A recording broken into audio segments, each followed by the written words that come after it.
From the New York City area, welcome to the Badass Counseling Show, where the master badass himself, Sven Erlandson, takes you deep and gives balm for the soul, baby.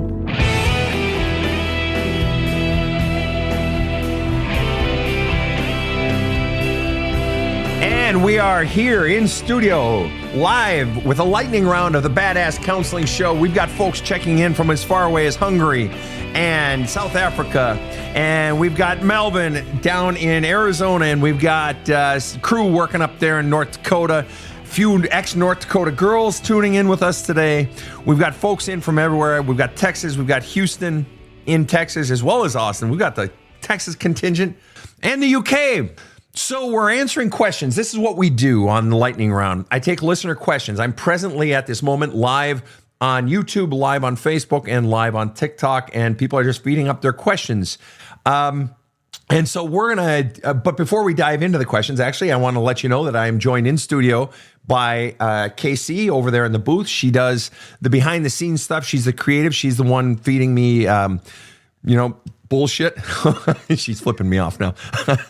And I'm joined always the ever faithful and technical wizardryness of Rob the Rocket. Rob, what say ye? Not feeling like much of a wizard, but I'm feeling good, and I can sense you got a lot of energy today. This is going to be, I think, a thunder and lightning round. Oh, goodness sakes. Go for it. Goodness sakes. All right. Well, pressure's on. Folks, let's go for it. What are your questions for me today? Here we go. Opening it up on a light subject here in all capital letters. That's how light it is. How do you heal from such hurt you want to stop breathing? Please help. Obviously not light. I was being facetious. Rebecca, I am telling you flat out, I have been there. I'm telling you flat out that probably 90% of anybody who's watching this right now has been there or is there. Or if they haven't, they're going to be at some point in life. It is an inevitability of life that we all go through that sort of valley of the shadow of death, that period where the weight of life, the pain of life, the searing. Have you ever seen something seared on an extraordinarily hot pan where it's seared and you can hear it, you can see it? We've all been there to the point where you can't even breathe. We've all been there, and it's horrible, and it's horrible, yet it's also necessary for our becoming who we are. It's necessary for our strengthening. It's necessary for our breaking down. The breakdown is necessary because that's when we finally open up to the real self coming out. But first, we have to endure those fires. And so you say, how do you heal from such pain, such hurt, that you stop breathing, that you want to stop breathing, you want to presumably kill yourself? I've been there too. I have 9-inch scars up my forearms, right? I've been there. 12 years suicidal depression. How do you heal? Honestly, all right, you're asking for the straight answer. I'll give you the straight answer. You have to go into that pain, and you have to be deliberate about flushing that pain out. Okay, what does that mean? So many people, what do they do when they're having a hard time, or when they're going through life struggles, or when they're having problems in their marriage, or whatever? They go to a therapist, or they go to their psychologist, psychiatrist, clergy person, or maybe they just go talk to their best friend who's always been a good listener, or they go to their favorite auntie who, it was always so sweet and you can talk it out with them. Well, why the fuck would we want to talk when we're hurting? Why would anyone want to do that? Oh, because it feels good. Because it feels good to get it off our chest. It feels good to unburden ourselves. It feels good to get a reassuring hug or someone to say, it's going to be all right. You're doing all right. You make good decisions. You're doing just fine. It feels good to get it out, to express, to push out. Well, if that feels good in that 2-hour conversation with Auntie Sue, then isn't it reasonable to assume that if I were to continue getting that out on my own, pen and paper, pencil and paper, flushing, writing out all my feelings, writing out my overthinking at 4 a.m. I was having beers last night with a guy. We're at a birthday party of a mutual friend. And so he had been successful in his career, cop, and risen very high in the ranks and so on and so forth. And we were talking, and he said, Sven, I still, ever since like my 5th year on the force, I've suffered from insomnia. I don't get sleep. And I've been retired now for, 10 years. And I don't get to sleep for fucking, till 1 a.m. Now, it wasn't my place. He didn't ask for my input. It wasn't my place to say anything, not my business. But what you do in the case of overthinking, what you do in the case of staying up, what you do in the case where your pain is so bad is you have to flush it out. Because until that pain, that hurt, that anger, that sorrow, that disappointment, that betrayal, that rage is out of you, guess where it is? In of you. It's still inside of you. And it means going, you think, well, I've been crying my eyes out for 2 years. Crying isn't enough. It's just like saying, yoga isn't enough for getting rid of your pain. Going for a run to get rid of your pain, no. That's going to give you that endorphin rush. It's going to make you feel good, but it does nothing to cure the problem, the root. It's like, I want to fucking have something to get rid of my sore throat. Well, that's all well and good, but the virus is still in you. You can get rid of that sore throat, but what are you doing about the root problem? And it means going into it and committing to it. So even if you are going to therapy, what are you doing in the off season? That is to say, what are you doing during the week? As far as getting out. And when you're that far down, you have to commit to going into it hard and heavy and massive flushing. But it's not just flushing of the pain. It's also the fears in there. And most importantly, the bullshit beliefs you've been taught about yourself that have led to this place. And again, as you guys have heard me say before, that's why I wrote my book, There's a Hole in My Love Cup. This is literally 80% of my counseling method in one book. It will take you deep. I have people that stall out on the very first chapter, the questions at the end of the chapter. It's like, whoa, holy shit. They say, Sven, I had to close your book for 4 months. And people who get the book, they can't even bring themselves to read it. They're so scared. What are they scared of? Going into the shit that they know is in there and it's been there the whole time. Or scared that they don't know what's in there, but fear that it won't work, right? But at some point, you have to have the courage to go into that deep shit and begin getting it the fuck out. So I am here, Rebecca, and you can do this shit. I was in a 12-year suicidal depression. I had no one to help me. I had to figure it out myself. All the shit that I figured out, I put into my counseling method. I put into these 800 plus whatever free videos that are all on all these websites, social sites. Made the free podcast. Rob doesn't get paid. Casey doesn't get paid. I don't get paid. We do this fucking podcast now for a year. We don't get paid for this shit. We're doing it so we're trying to help. We're trying to give you guys the tools because there's a mental health motherfucking crisis, especially like up in Canada, the great fucking country, but their resources are so slim. In the US too. There's just not enough people to go around to help people. So you got to start using the tools to do it yourself. And it's how hungry are you?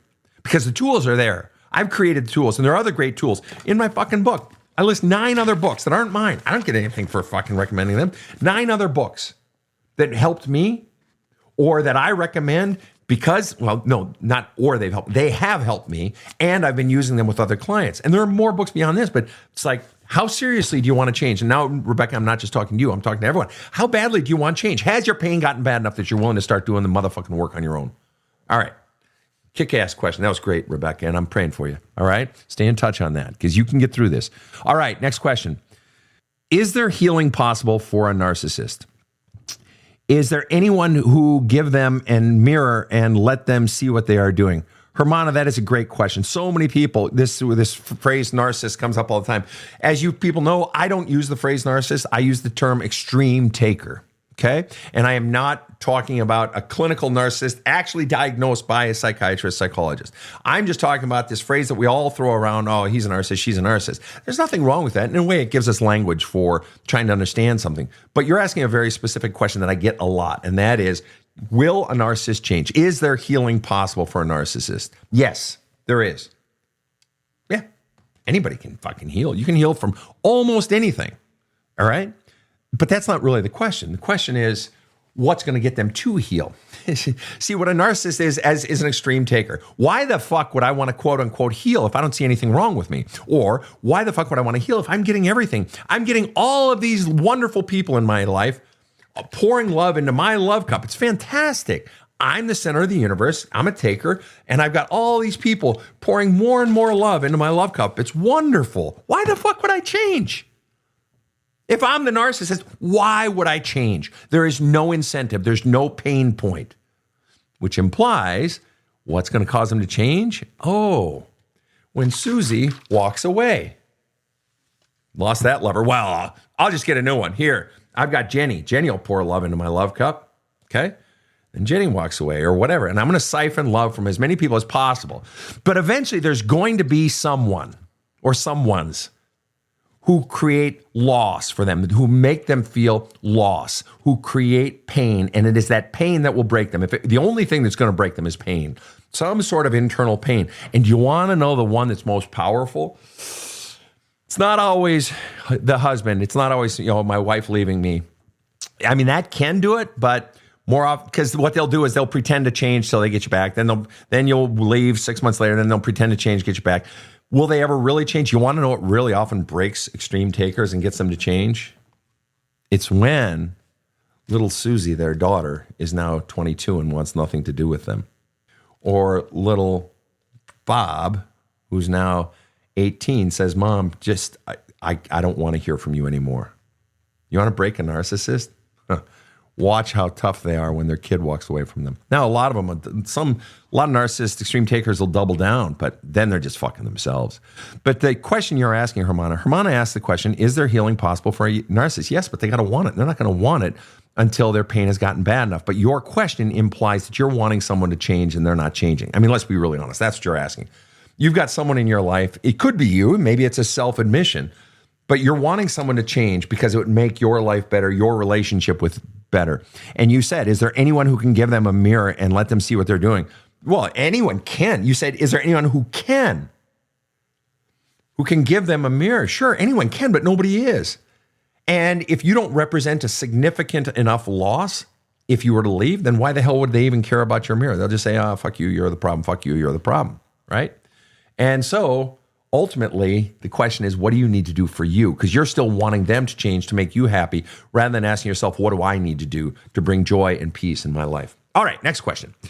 What do you mean double down? What I mean when I said double down, we're talking about the narcissist thing, right? We're talking about extreme takers.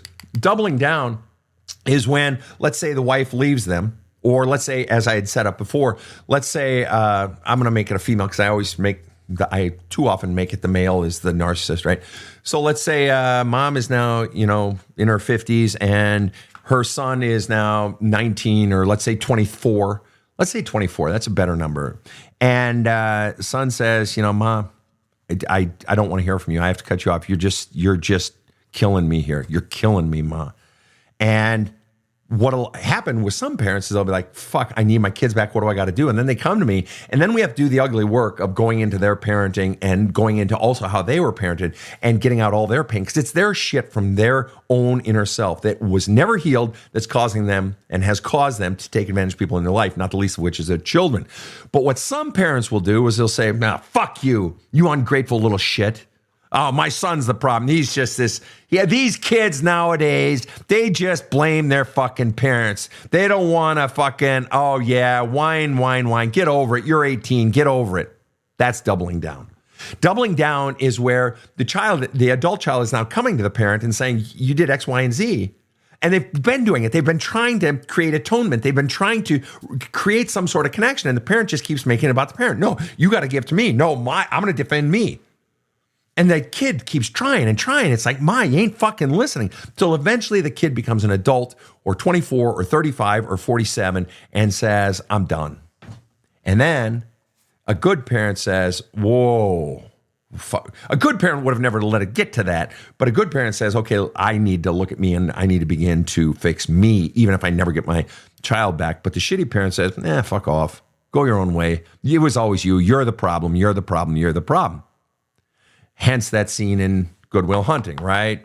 Sean, Robin Williams in The Office and Matt Damon, and it's not your fault. It's not your fault. It's not your fault. And then they hug and they cry, and that's what it is. It's essentially the essence of, part of the essence of moving into true adulthood, true fullness of self, is the awareness that the shit that was done to me as a child wasn't my fault, but I was conditioned to believe it was. All right, next question. All right, no question in this one, but Forever says, 3 years ago, I had to sell my home after the divorce with cancer, or a diagnosis with cancer. I lost my job and health insurance. I miss my home. I cry daily. There's no question there, but I just want to say I'm sorry. I'm sorry. And sending love, man. Sending love. Keep flushing out your pain and looking for new opportunities, but just build it brick by brick, little bit by little bit. All right. Next question from Kimberly K. I'm a counseling student. What's your best advice? I love your perspective. Honestly, my best advice for you is my best advice for what I was just saying about parents. Heal your own shit. Nothing will make you more effective, more powerful as a counselor, as a therapist, than to have gone into your own shit and faced those fucking demons. I mean, the deepest, darkest, ugliest, nastiest shit. As a counseling student, what are the feelings you are feeling? Every time you're feeling a feeling, and this isn't just a counseling student, this is anybody. Anytime you're feeling a strong feeling, whoa, hey, there's some healing I can do. Something's triggering me off, something's setting me off. Great. Because what happens is our feelings we get so swollen with emotions. We get so swollen with feelings. Somebody cuts me off in traffic, or my boyfriend doesn't listen to me, or my wife, she hasn't had sex with me in a month. Whatever it is, anything that gets me worked up is something going on inside of me. It's an opportunity to heal. And everything tracks back to that fucking childhood shit. The best counselors are the ones that have healed their shit, done the hero's journey into the dark forest inside.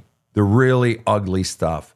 And not just the pain, purging the pain, not just facing the fears, but it's uncovering and beginning to smash the bullshit beliefs you were taught about yourself. Again, that's what I wrote the book for, to identify the belief systems that are driving how you see yourself, that are the virus infecting how you look at the world, how you walk in the world, because all that shit from back there, you're either compensating for or it's directly driving your decisions. I was telling you about this cop that I was talking with last night. Really fucking good guy. I'll just call him Bobby. And Bobby was saying how recently, he had hip surgery. He had torn some fucking flexor fucking shit. I don't fucking know. Had hurt hip surgery, not a total knee, but just reconstructive, whatever.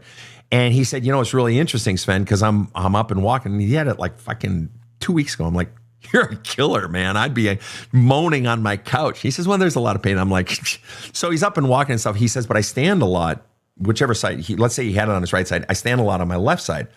And now my left side is starting to hurt and my back is starting to hurt because I am, wait for it, compensating for the pain on the right side, right? He's giving more weight onto his left side. Well, it's the same way with this shit inside from our past. We're compensating for things that we don't even know are there.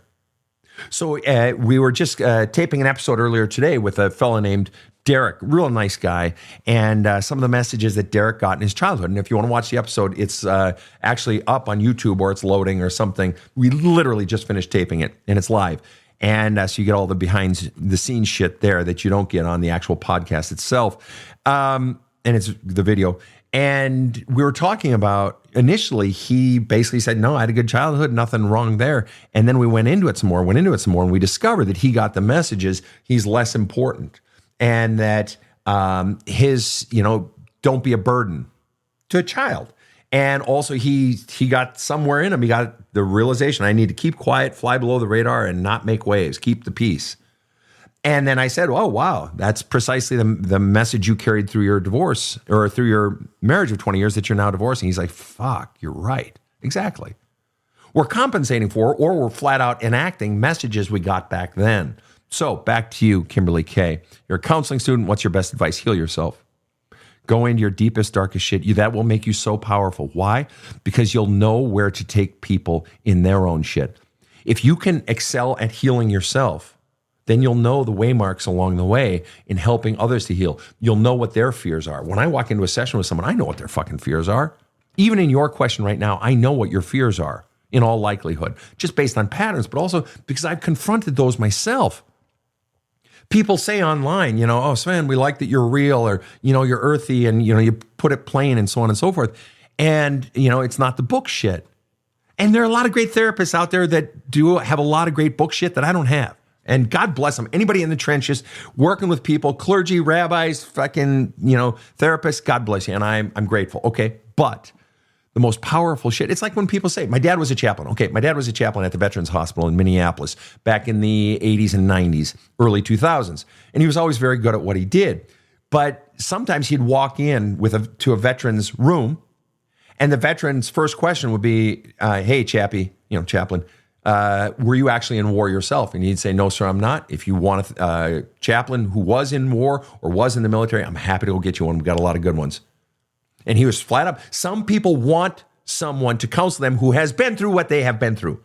Some people want a therapist in divorce or a clergy person in divorce when they're going through their own divorce who has been through a divorce themselves. Some people don't care. Okay. But what I'm saying is you bring a different weight, you bring a different power, you bring a different insight when you've healed yourself, because you will know where your people are at. You'll have a greater compassion, but you'll also have a greater courage. And that's the other piece. In your parenting, in your being a counseling, a therapist, it's courage. Courage to ask the hard questions, the scary questions. The ones you're naturally curious about are the shit that doesn't make sense. All right, next question. Sven, let me throw you a curve here. Yeah. Since it's time for a break. Do you want to talk about your new book that's coming out? The title of the book is Badass Wisdom.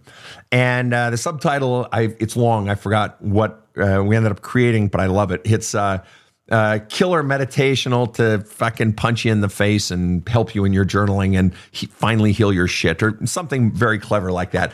Only one swear word, though. I tried to get in more, but some folks said probably one's enough, kick your ass or heal your shit. That's probably enough. Anyway, it's called Badass Wisdom, and it's going to be available very, very soon, as in potentially this week or next week on audiobook. And as you know, my audiobooks are only available on the Badass Counseling website. I used to have them on Audible and another platform, and they sort of take advantage of their authors' royalties. And so Badass Counseling website, everything is there.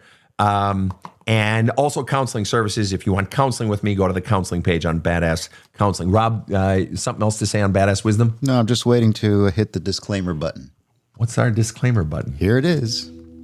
This show provides soul counseling intended to entertain and inform, and is not medical advice.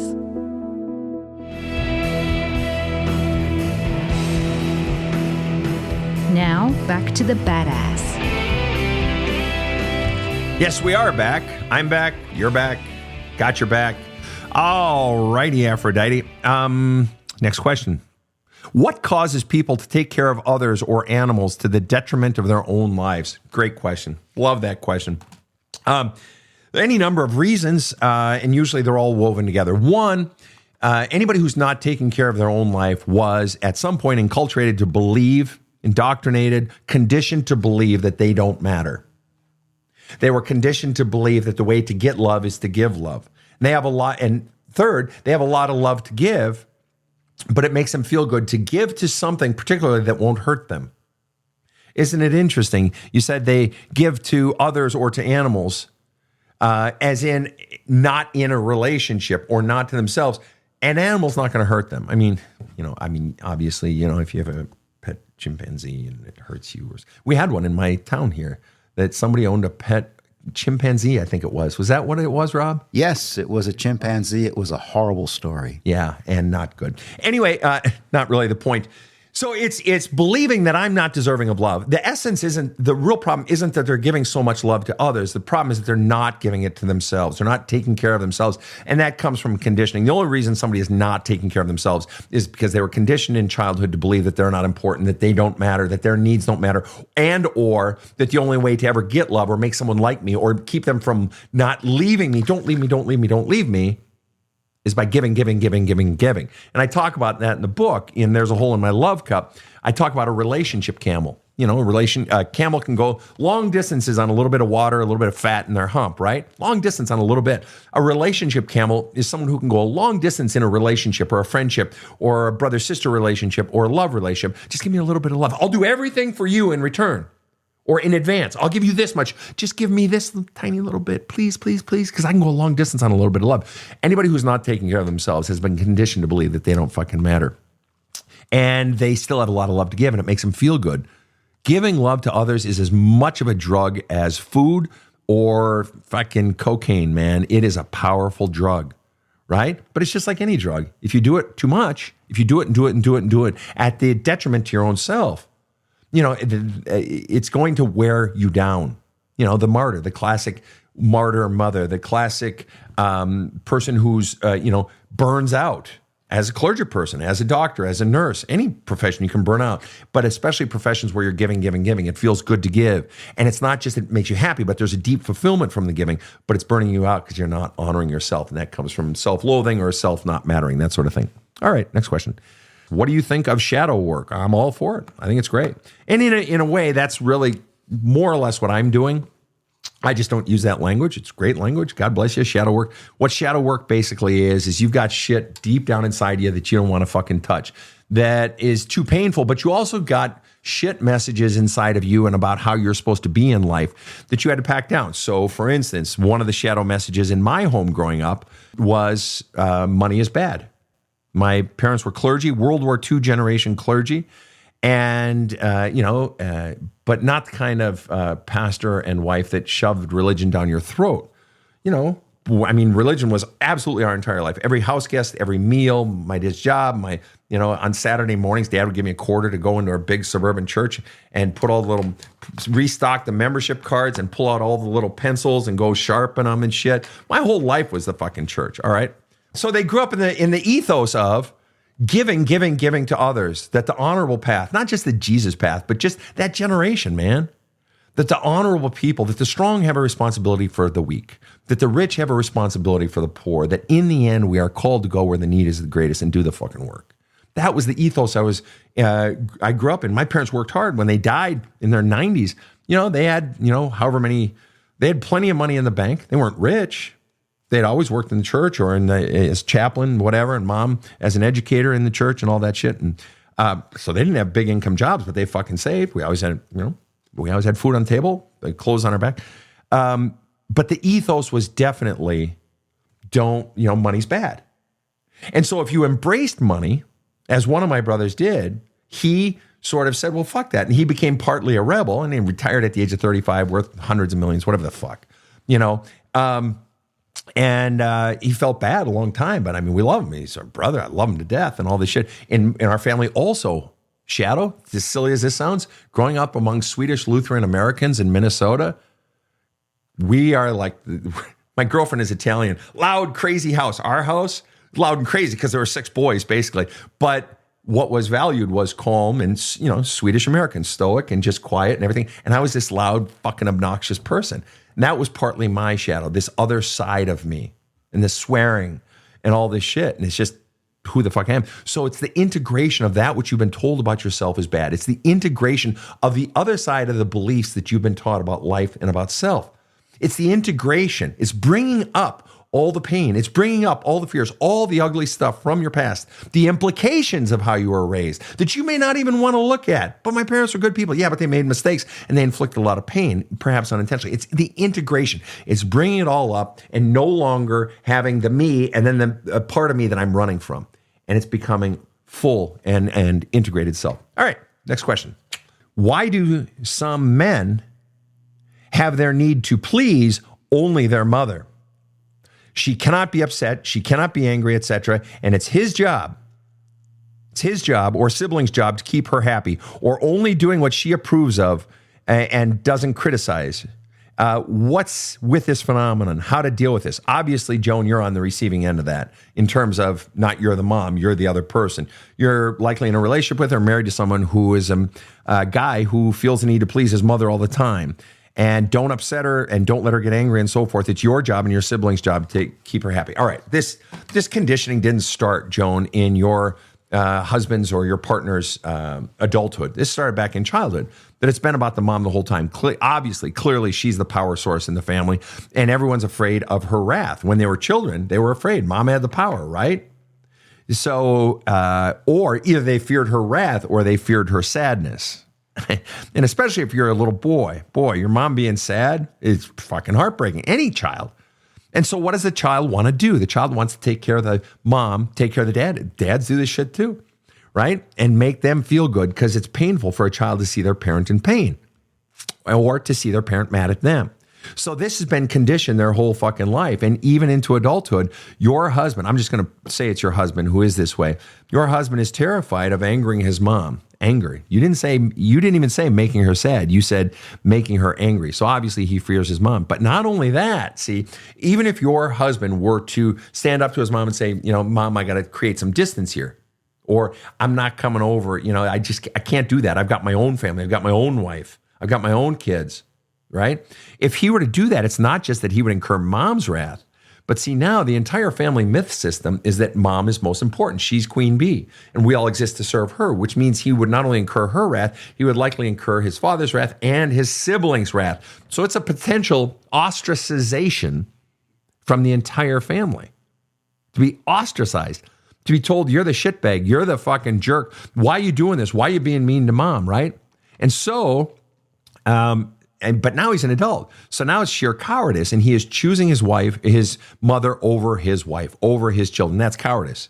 And at some point, you got to face your shit. And he is choosing. And the sucky part is, if you are the wife, the sucky part is, if you are the child, to have your own father or mother, or parent for the non-binaries, it is sucky to have your own parent convey to you, you are not important enough to me. Or to have your own spouse convey to you, you are not important enough to me to stand up to my mom. I'm going to live in fear. Right? I'm not going to stand up to my dad. I live in fear. I'm choosing them over you. And that means you as the wife and you as the kids are in fact prisoner of the mother. And where this shit show really gets ugly is then when the children of the guy who won't stand up to his mom, when those children get to whatever age and they say, fuck you, old man. Fuck you. I'm done. You didn't want me back then. I don't want you now. Fuck off. Or where the wife finally says, listen, Joe, I can't handle this. You're done. You're toast. I'm done. I'm so done with your mother running our fucking family. And God bless her for doing it, because what are you doing? You're breaking a generational cycle and you're conditioning your own kids. Your own kids, you are now modeling for your own kids what it means to stand up to power and to give the children a sense of mattering. Because this is fucked up, and a lot of people don't like when I say this, but in the end, it's fucking true. If I'm allowing my partner to treat my children this way, to teach them this infrastructure of what a family really is, fucked up as it is, if I'm allowing that, if I'm not providing a counter message to the children, in word and in deed, if I'm not providing a counter message, then I'm in fact endorsing how you are treating your children. I am endorsing fundamentally your mother raising our kids. By my not standing up, shutting it down, I'm endorsing it. You okay with that? All right, fine humans. What's next? Rob, you got something for me over on YouTube? How about this? Got out of a 5-year engagement in May. He chose to leave. We did no contact for 3 months and started talking in August because he wanted to see if we can, quote, fix things, end quote. But then it's still an IDK, I don't know, or a maybe. Also found out he slept with someone from his past after he had left. What do I do? Stop laughing. No, it is serious. It's just I saw that coming. Yeah. Go back and read the opening sentence. Who broke it off in May? It says, got out of a 5-year engagement in May. He chose to leave. No contact for 3 months. Started talking in August because he wanted to see if we can fix things. Oh, my God. And that now you know the rest of the story. 5-year engagement. My first question is, why were you engaged for 5 years? Nothing wrong with it. It's your life. You can do whatever the fuck you want. I'd be curious to know why there was whose idea was it that it needed to be, oh no, let's add it another year. I mean, come on. Anybody gets engaged, it's basically like, okay, we're getting married in a year. I mean, that's pretty standard. It's not, you don't have to. You can get married tomorrow. You can get married in 10 years. There's no rules, but generally 5 years, does she say? No. Okay. Anyway, if she does, let me know. Yeah, so 5-year engagement. My bet, he's kicking the can down the road, doesn't want to get fucking married, or isn't sure. Maybe he feels trapped, or maybe he just isn't done sowing his fucking wild oats, or maybe he's just a fucking douchebag. But the bottom line is, then he breaks off the 5-year engagement and goes fucking shadow, goes ghosty ghost for 3 months. Oh yeah, gee, I wonder what he's fucking doing. And then he comes back and he says, oh, but let's see if we can work it out. In other words, I went and I fucked and I really liked her and she probably dumped me and I want you back. I want you back. This cocksucker, what he wants is just a constant flow of love.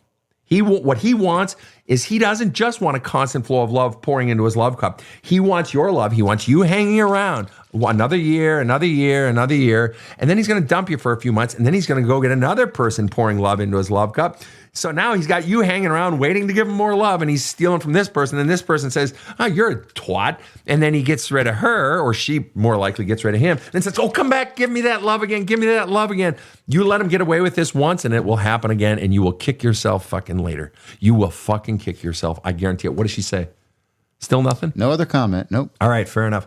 I honestly, honestly swear to God, what needs to happen here, and this is such a beautiful question because I get so many couples when somebody comes to me 10, 20, 30 years in the divorce, and I track back and we dig. The signs were always there before the wedding. There were small signs, although sometimes it happens the day after the wedding, but the signs were there. And it doesn't start big, it starts small. But here's the thing. Do you want to know what you really need? And what was the person's name? First name? Did they give a name?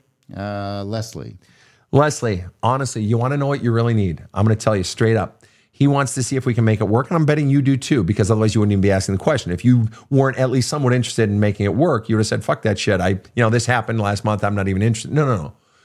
So part of you wants to make it work, and I get that. It's love. You guys have been together a long time. I'm not disputing that. However, what's needed is in couples counseling. Couples counseling is the furthest thing from what you guys need. What you each need is severe, deep individual counseling. Him, obviously, he's jumping around. He doesn't know his ass from his elbow. He doesn't know what he wants, right? But that's because of pain inside. That's because of his own fears inside. That's because of his own fucking not knowing who the fuck he is. He has to get his shit out. But here's the real deal. The real shit is you got to get counseling. Not because there's anything wrong with you, but because you have shit in there. And people don't like it when I say this, and I have a chapter in the book about it. Unhealthy people come in twos. By definition, a healthy person will not get into or stay in a relationship with an unhealthy person because they'll recognize, when you're healthy, you recognize toxicity in small doses and you nip that shit in the bud or you get the fuck out. All right. So the mere fact that you've allowed someone to kick, and I'm not blaming you. I'm not saying you're the cause. I'm saying you're allowing a repeated behavior of him kicking the can down the road, him walking away from you, going to fuck somebody else, and then begging for you back. All right? And you've got the opportunity to heal yourself, and you're going to need to. And you want to know why? Because there are signs, and he's exhibiting signs, and he always has. I guarantee it. But the more I get my own shit out of there, like, oh, I don't want to leave him, or oh, he's such a nice guy, or gee, what would my parents say if, we broke up, or I may not find anyone else, or I hate being alone. You've got shit going on inside of you that is causing you to not see the signs or to see the signs and minimize their importance. All right? And as a result, things get bigger and bigger and bigger. Big problems always start small, right? And so if you don't heal yourself and thus give yourself the ability to hold him accountable at every turn, to stand up to him when he slides or when he disses you or when he, doesn't, something feels off. If you don't have the courage to do that every time, and if you don't have the awareness of what's going on inside of you to feel when something doesn't feel right, you're just going to slide right back into this exact same spot. It's not couples counseling that you need. You each need individual counseling. Rob? You have a compliment here from another listener who's listening to this. Okay. Ready for this? I am. This is a guy named Michael. I like the way you throw out my own bullshit right up to my face. Thanks, man. That is you, my friend. You're welcome, Michael. Glad to help out. All right, here we go. Carol has a good one. I like this, Carol. Thanks for your question. Carol says, love and affection terrifies me 3 years out of a toxic. I can't believe they are not full of shit. Absolutely. I mean, come on. We've all been hurt in a relationship, gotten stung, opened up, and it felt like love, and maybe it was love and so forth. And then they hurt you, they betray you, or it just crumbles. Or as we were just talking about with someone else, they choose their mom over you, or they choose their dad, or they don't want to leave their job, whatever. It hurts me because I've opened up and then you not wanted it, or you walked away. Maybe it's not even that you didn't want me. You didn't want a relationship with me, which basically feels the same. And so what Carol is saying, I'm going to read it again. Carol says, love and affection terrifies, plural, me. I'm just reading it as it is. 3 years out of a toxic. I can't believe they are not full of shit. That's right. So in other words, and I'm not saying you're not justified, Carol. When we've been in that pain, you're justified in feeling what you feel. No doubt, indisputable, 100%. But here's the thing. That shit, if you actually want a relationship, and the truth is, you obviously do because you're obviously dating. And how do I know that? Because you said, I can't believe they are not full of shit. That's present tense. In other words, you are seeing people and you still believe they're full of shit, which means you're dating, which means you likely want to be in a relationship. Hell, you wouldn't even pose this question about relationships and not believing people unless you wanted it. If you were over relationships completely, why would you be asking a question about relationships? No, you obviously want a relationship, all right? But you're terrified. And the truth is, this terror, this fear will drive all your decisions. Just like the guy compensating for getting hip surgery, he's compensating on the other hip, right? And it's causing pain in other parts of his body. The whole system starts to shut down. You'll be compensating for all that pain in your past, which simply means to me, you've got pain in there, extreme pain, bad pain that hasn't come out. That's it.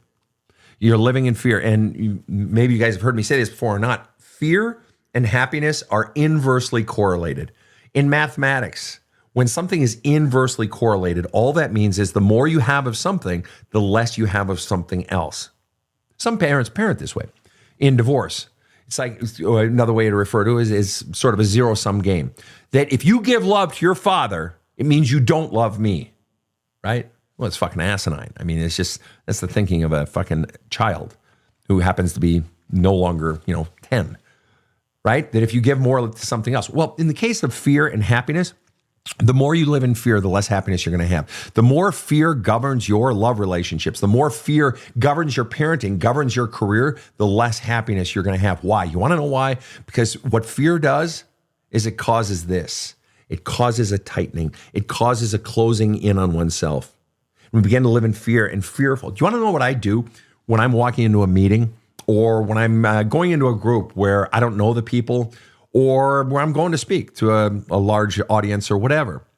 Honestly, I don't do it every time, but it's one of my pregame sort of rituals.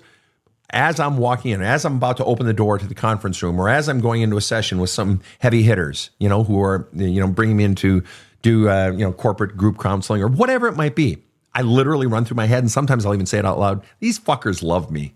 I'm fucking awesome. These fuckers love me. This is great. Believing you are in a situation where you are loved, do you know what that does?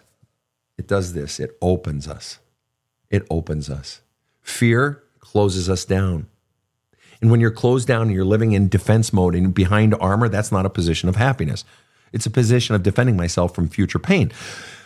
Why would you be in fear of future pain? Because of past pain. And that past pain is still in there. The more you flush it out, the more you go into it. Again, that's what this podcast is for, to help you, to push you to do the journaling and to do the letter writing and so forth. And that's what the book is for, to help you get all that shit out. And then you want to know what happens? The less that is there, you still have that fear of that happening.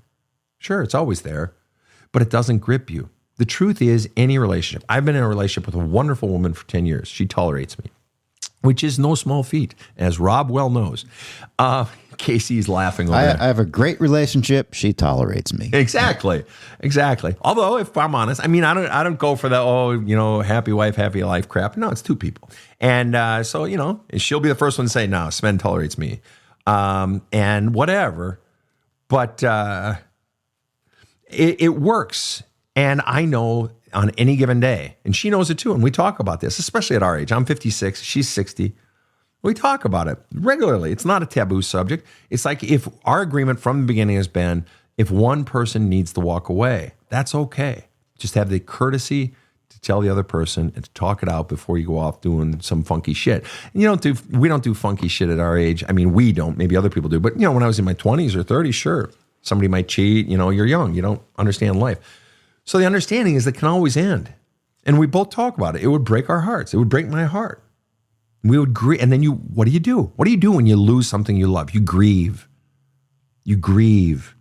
You flush and you flush and you flush. You keen, right?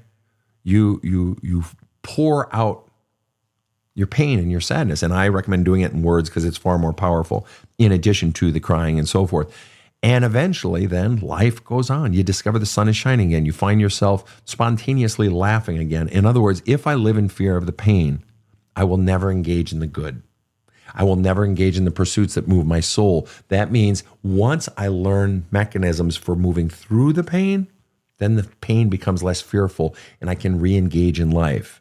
I had someone tell me very, very, very recently, in the last 24 hours, that they had gone through a massive trauma and they're going through another new massive trauma. But because they had learned some of the tools from our show that you guys are listening to, that they had some tools for getting through some of that pain. All of a sudden, pain wasn't quite as scary. And then if a bigger pain comes later, we have some tools in place for addressing it. Rob, you want to say something? I got a question if you're ready for one. Lay it on me, Mookow. Yeah, it's me. This is from someone named Kat. It's a very sad story. I think you may be able to help her. All right. 2 months ago, my man and I got into a fight. My service dog, this draws on themes that we've been touching on today, animals and pain. My service dog was protecting me, but my partner punted her so hard she passed away that night. He's in jail wanting to work things out. I feel trapped. I don't want to fight anymore. I want to heal. Oh, wow. I don't know how much you guys have heard us talk on the show about animals. You hear us refer to Carly, the studio cat, who was out and prowling earlier. And we have... What was that, Carly?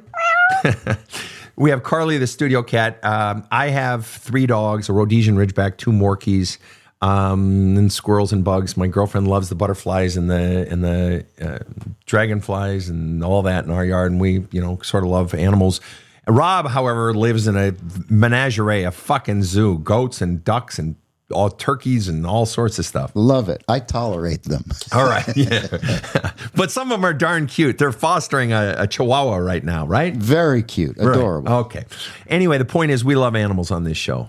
Casey she's like got her pom-poms out. She's saying, yeah, animals. We love animals on this show. And so to hear that your lover punted a dog across the room in such a fit of rage, your service dog, your comfort dog, in such fit of rage that it killed the animal. I don't mean to be a fucking asshole here, but there's a special place in hell for somebody who does that shit. Sorry, there just is. Now, that's not why you came on.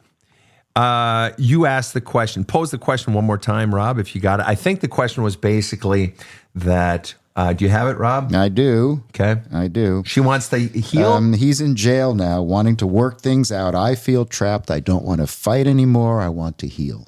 Okay. You don't state specifically what you want to heal. Is it you want you to heal or you want to heal the relationship?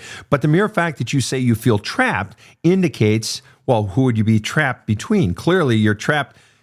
Trapped implies you're down or something, or you're caught between. You're stuck. You don't know which way to go, right? Yet you have full autonomy. This is your life. You get to live it your way. So that implies to me that you have something you want to do, but you feel trapped by him, that he wants you to do something else. And the mere fact that you state that he wants you back in the relationship implies to me you want out of the relationship. Right. And it's a hard position to be in when you want something, and then this person that you've always loved wants something else, wants you back. And it's nice to be wanted. But a few things. One, first of all, the obvious one, if somebody has that much fucking rage in them that they would kill an animal, and they can say after the fact it was unintentional, yeah, I'm sure it was unintentional because, yeah, now you're in jail. I'm sure if you had known that was a conclusion, which you're pretty fucking stupid if you don't know that's the conclusion of killing an animal. Well, I didn't know I'd kill him. Yeah, really? Punting him so hard across the room? That's fine. But you did it anyway. Somebody who has that much uncontrolled anger has so much fucking pain and anger and rage inside of them. I'll be really honest with you. I wouldn't want a fucking relationship with them. I wouldn't want to be their friend. If they came to me for counseling, I would, as long as they're paying, or they're just homeless or something. But no, I would not want somebody like that around me, around my kids, around my girlfriend, around my animals, obviously. But you feel the tug with your heart, or what keeps you trapped between what you really want, which I believe is to get out, and staying in is, I'm betting, you fear his backlash. Or you fear him begging you and pleading you, and you don't know how to say no. Or you do know how to say no, but it's terrifying to stand up for yourself with your no. And I feel bad for you. I really do. I know what it's like to be in a relationship with someone who's violent. I was in 2 very violent relationships, and people don't believe it. When you're 6'4", 275 pounds, mostly muscle, people don't believe that you're the one being abused. You have no fucking clue if you think that. So I know what it's like to be in that position, all right? But in the end, you have to find that no that rises up from within you, that righteous no that says no, and you're not going to bully me, and I'm going to do this. And if you need to employ the law to help you, whatever. Rob, go ahead. I think I have this summary here from another listener. Anyone who abuses children and animals needs to be rejected everywhere. Hey, that works. Until they are contrite and want help for themselves, all right? But yeah, you don't want to be in a relationship with that, but it means standing up. And if they're that angry of a person, it's probably scary for you, which means you need to employ the resources of any friends, family, and definitely the law. Keep it on your side. But it's time to live your life, because what's implied in your unwillingness to simply go the direction you need to go with your life is that you don't believe in you enough. You've been taught that your voice, your needs, your wants, your feelings don't matter, or don't matter enough to act on and live by. And that's the juncture that you're at. In a way, yes, this is the presenting problem. This is the battle, but the real war is the messages you received about yourself in childhood that said your shit doesn't matter, and gee, don't make somebody else angry, or don't hurt them, and serve other people. And that's the shit that's got to change. And you only solve that by going inside and getting those messages out of you. I'm going to take one more question. I always prioritize other people in my life, but it seems others won't prioritize me. Why is that? Okay. I'm going to be really, really, really, really honest with you, okay? It's not pretty, doesn't feel good, but it's the truth. Again, the question. I always prioritize other people in my life, but it seems others won't prioritize me. Why is that? Because you have trained them to believe that you are not a priority. You have been conditioned, first of all, in your own childhood to believe you're not a priority. And so that the way to live in life is to give love. Or maybe you were conditioned to believe you were a priority, but you still give.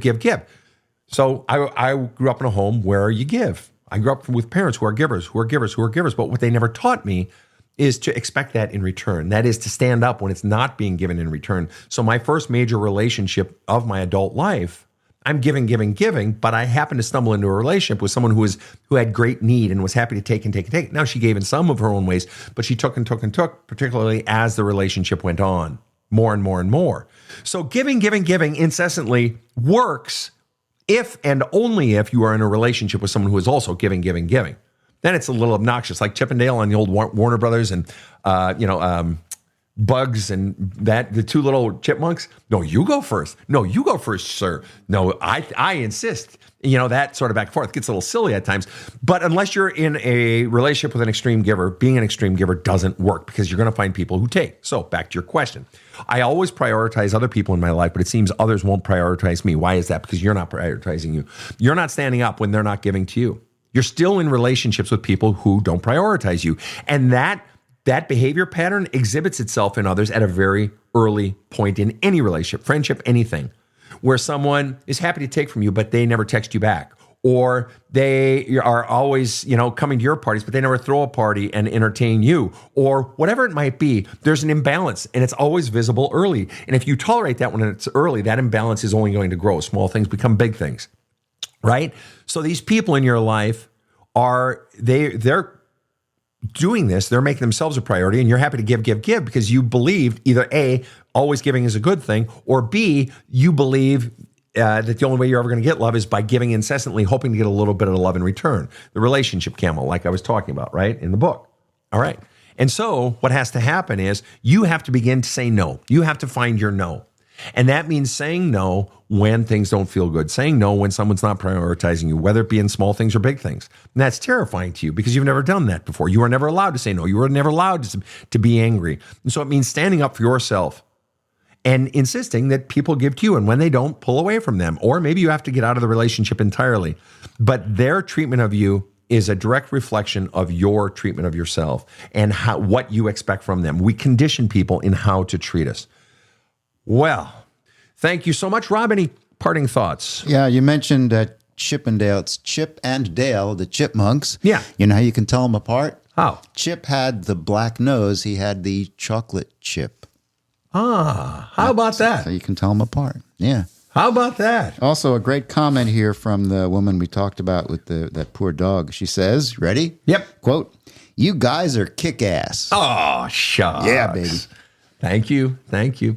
All right, fine people. Casey is waving. That means it's time to go. Rob has said his piece.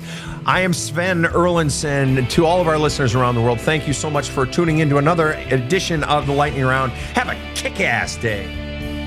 The Badass Counseling Show is strictly copyrighted. No copies may be made without the express written consent of the Badass Counseling Show, LLC. The Badass Counseling Show is produced by Karen Camparelli and Robert H. Friedman.